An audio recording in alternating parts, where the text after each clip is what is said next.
ফরিদপুর মাদারীপুর। ও, ঢাকা থাকেন কতদিন যাবত? মেন ঢাকা ছিলাম ছোটবেলা থেকেই। আচ্ছা। আফা বড় করছে হ্যাঁ। বোনের কাছে, হুম। ওখানে ছিলাম। আমার বাপ পাগল হয়ে গেছে। আর এই এলাকা থাকেন কতদিন যাবত? এই লেগে আমার শাশুড়ি আসলো অনেক বছর ধরে, কিন্তু শাশুড়ির বাসায় আসতাম মাঝে মাঝে। হুম। তারপরে আসে আমি শাশুড়ি মারা গেছে দেখে এই বাসার বাড়িওয়ালাই তার লাশ ই করছে, অ্যাম্বুলেন্স ঠিক করে দিয়েছে, সব কিছু ঠিক করে দিয়েছে। আপনার হাজবেন্ড থাকে কোথায়? এই ঢাকা। ঢাকা। এখানে আমার ননদ আছে, সবই আছে।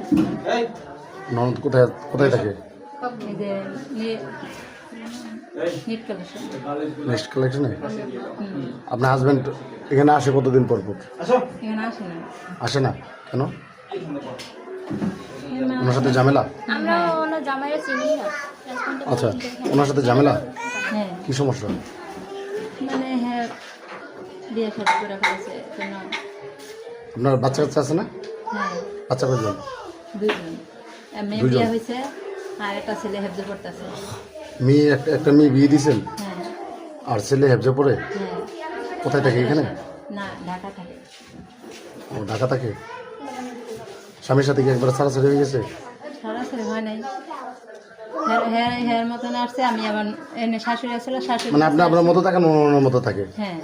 আপনার খোঁজ খবর নেয় না? না খাবার দাবার কোনো কিছু দেয় না? না, তাহলে আপনার সন্তান ওদেরকে আমি ই করি। আপনি করেন?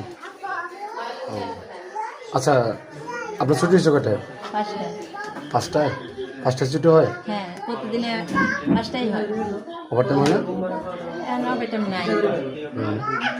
আচ্ছা, আমরা শুনতে পাইলাম যে কিছুক্ষণ আগে ম্যানেজারের সাথে আপনার দ্বন্দ্ব হয়েছে বা আপনার রুমের ভিতরে কাউকে নিয়ে আসছিলেন। না, এটা ভুল। একটু বলেন তো।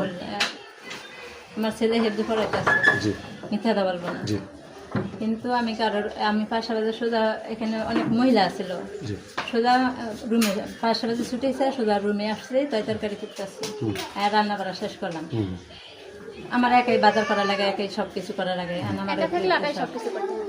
তো সবাই বলে আমার একটু দায়িত্ব, মানে আমার বাজার করার কেউ মানুষ নেই। আর যাই একটু নন্দের বাসায়, যদি শুক্রবার বন্ধ হয় কি ইয়ে হয়, আর বাচ্চা দুটা রেখে আবার 10টা ছুটি, ওদের একটু দেখতে বলছে, ওদের দেখ